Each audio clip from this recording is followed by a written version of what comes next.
Hello mga kabibig! Welcome back sa ating bagong YouTube channel. Ito ang pinakamaingay ng YouTuber sa balat ng YouTube. Ako si Kabibig, maglabag-labag na tayo with evidence na po para yatang nilaglag ni Congressman Joel Chua, si Congressman Luistro at ang Justice Committee. Kasi para yatang yung hearing-hearing na gaganapin nila, ikadramahan lang. Kasi sabi ni Chua, yung 106 votes ay parang nakahanda na. So it means nakapirma na ba itong 106 kongresista or congressmen, women sa impeachment ni BP Sara? Anong use ng mag-hearing-hearing pa sa Justice Committee para siraan na talaga si BP Sara? 'Di ba? Sabi dito kabibig via Politico, Manila Representative Joel Chua express confidence, o share ko sa inyo baka sabihin nyo naman gawa-gawa ko, binasa ko lang ito sa post Dare to Us, tapos kinote niya ang sinabi ni Chua. Representative Joel Chua expressed confidence that the required one-third vote of all members of the House of Representatives or 106 of its 317 members will be secured to impeach Sara Duterte and transmit the articles of impeachment to the Senate for trial. He also stressed that the Committee on Justice is carrying out its mandate in accordance with the rules, dismissing claims that the process is being rushed. The Committee on Justice has already found grounds to proceed, and we will now have the opportunity to examine the complaints and determining probable cause. After the hearing, the committee will vote on whether the complaints have probable cause. Agoy, huli sa bibig. Confident na one-third vote pero wala pa palang determination of probable cause. At hindi naman daw rushed. Nako, SupremeCourt.ph. Nako, yan kabibig ha. Huli sa bibig ni Chua talaga na nakahanda na pala itong 106 na mga congressmen na pipirma kahit wala pang probable cause ang impeachment ni BP Sara. Nakahanda na. Sino kaya itong mga congressman na ito, no? Kaya yung iba nagsabi kabibig na, yung pipirma alam na namin, ililista talaga namin kung saan distrito at tatakbo pa ba sila sa 2020 election kasi paghahandaan talaga ng maraming Duterte diehard supporters at mangangampanya sila na huwag iboto itong mga kongresistang ito na pipirma sa impeachment ni VP Sara. Grabe si Chua. Nilaglag yata niya ang Justice Committee. Oo. Confident si Chua that the required one-third vote of all members of the House of Representatives will be secured to impeach Vice President Sara Duterte and transmit the articles of impeachment to Senate for trial. Napaka-unfair, no? Unfair, no? Sila yung member ng House, ng Justice Committee. Sila pa yung porsigidong i-impeach si BP Sara. Nakakatawa lang, 'di ba? Member ng House of Justice Committee, pero sila yung porsigido na ipa-impeach si BP Sara. Meron pa bang fairness sa trabahong ginagawa nila? Parang walang fairness, no? Kasi puro sila against ni BP Sara eh. So, wala tayong makukuha na katotohanan sa mga minumungkahi nila, sa mga sinasabi nila. Sabi ni Chua, with the voting that happened last time 54-1 and the overwhelming votes last Wednesday declaring that the third and the fourth impeachment complaints sufficient and ground, malino na kayang maabot ang dapat na boto papuntang Senado. Yan.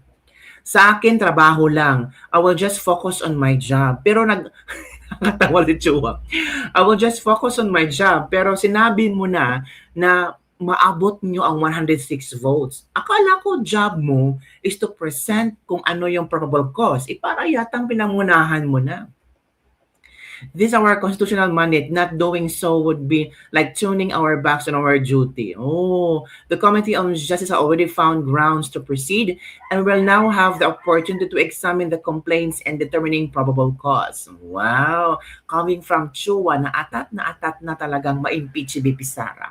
At eto Chua may nakita ako dito na grabe. Ito kabibig, oh. Attorney Sal Panelo, VP Sara maabsuelto sa kanyang impeachment. Panoorin natin ha kung ano ang nakitang problema ni Sal Panelo sa mga kongresistang ito. Makinig tayo kay Sal Panelo, kabibig. Wala. Pagdating sa judgment, maniwala kayo. Wala ko yan. Absuelto. Ano namang isusumpinan nila? Unang-una, hindi ba nag-ruling na nga sila sufficient in form and substance? Eh kung sufficient in form and substance, so ano bang kailangan nila mga ebidensya? Nag-rule na nga sila na okay na yung mga ebidensya ibinigay sa kanila. Yung defense naman, obviously, tingin nila, wala naman kayong ebidensya. Di bahala kayo. Tama. Kung hindi dali nyo na sa plenary yan.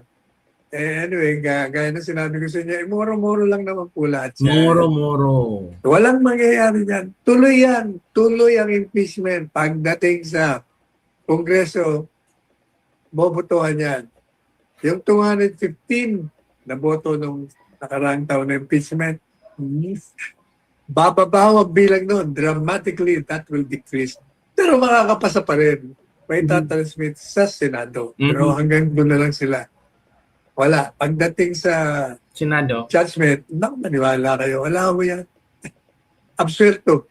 Wala naman ka. Walang kabatay-batayan.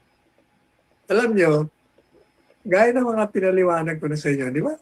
Isa-isa natin yung grounds. Kaya yung depensa, ayaw na sagutin kasi nga wala naman talagang dapat sagutin. of course, There's nothing to argue. reply to or to respond to. Kung gagamitin mo lang yung common sense mo, ay hindi ka abogado, talagang wala eh. So meaning, walang Kasi common sense ang mga kongresista. Yun kami big. So meaning walang common sense ang mga kongresista.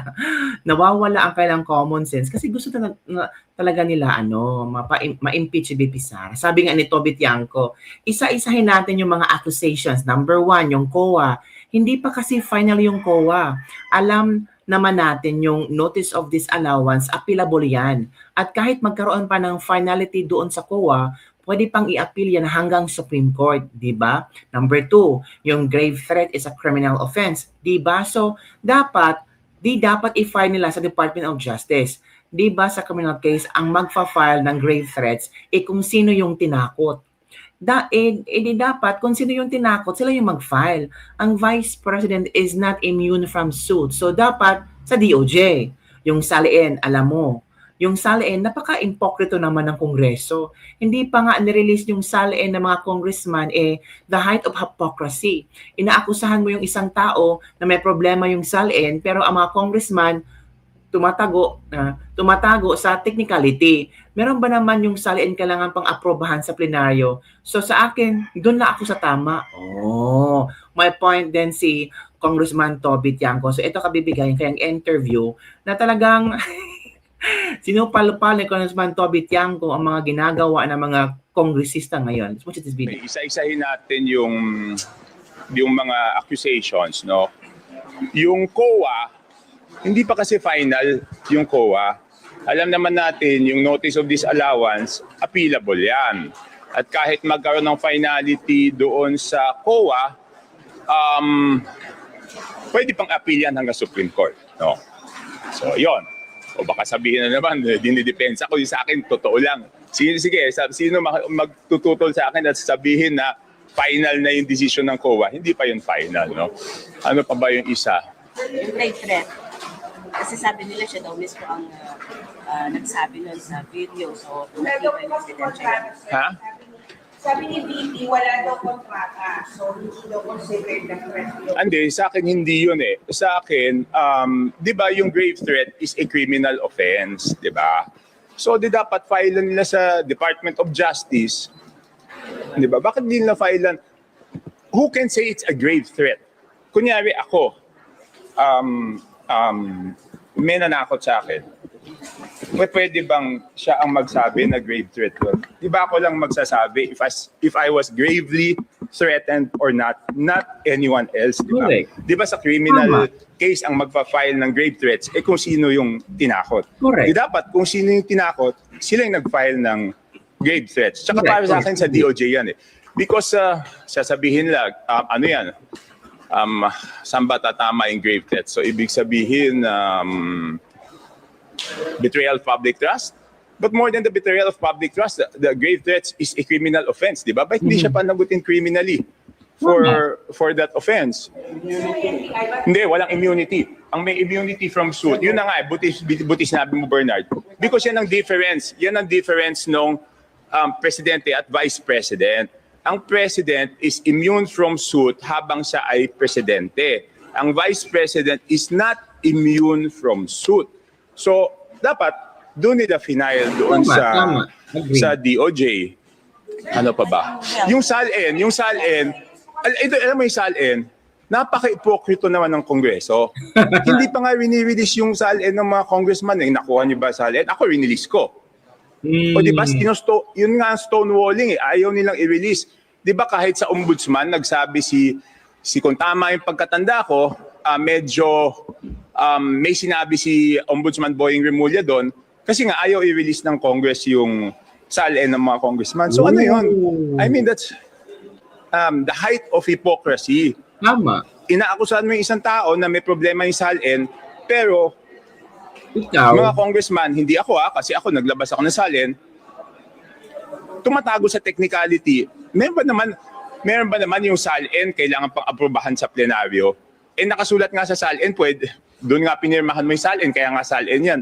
Dapat ilabas yan. So bakit ayaw ilabas yung SALN ng Congress, di ba? Yan. So sa akin doon lang ako sa tama. I will not be swayed by those who are pro-BBM. I will not be swayed by those who are pro-Sara. Basta ako, kahit ano sabihin nila, gagawin ko kung ano yung sa tingin kong tama. There you go, Kabibig. So nakakahiya, no? Nakakahiya si Terry Ridon kasi siya pa na nag-brought up tungkol sa SALN ni VP Sara. Tapos, oy, Terry Ridon, ilabas mo yung SALN mo.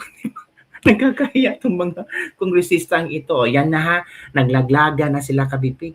Laglagan to the max na kung ano ang mangyayari, kung sino ang pro-BBM, pro-Sara. Pero sabi naman, Tobitian ko, doon ako sa tama. At sana doon din ang iisipin ng maraming kongresista.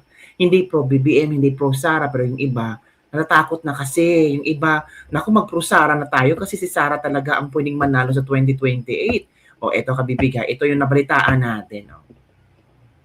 Isang incumbent member ng 20th Congress ang nakarinig na may mga malalaking political party at mga kongresista ang alanganing suportahan ng impeachment case laban kay Vice President Sara Duterte. Narito ang balita.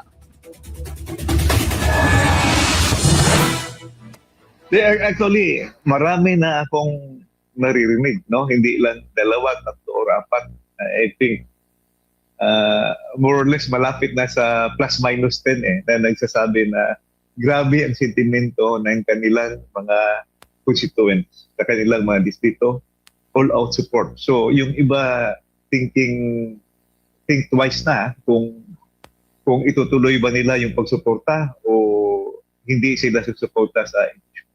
Ito ang naging pahayag ni Davao City 3rd District Representative Isidro Ungab tungkol sa impeachment complaint laban kay Vice President Sara Duterte na inihain sa mababang kapulungan. Nakabatay ang reklamo sa mga aligasyon ng culpable violation of the Constitution, betrayal of public trust, at iba pang posibleng paglabag na dapat umanong panagutan ng Vice Presidente. Ngunit sa panayam ng SMNI News, sinabi ni Ungab na hindi pinaniniwalaan ng karamihan ang mga naturang akusasyon.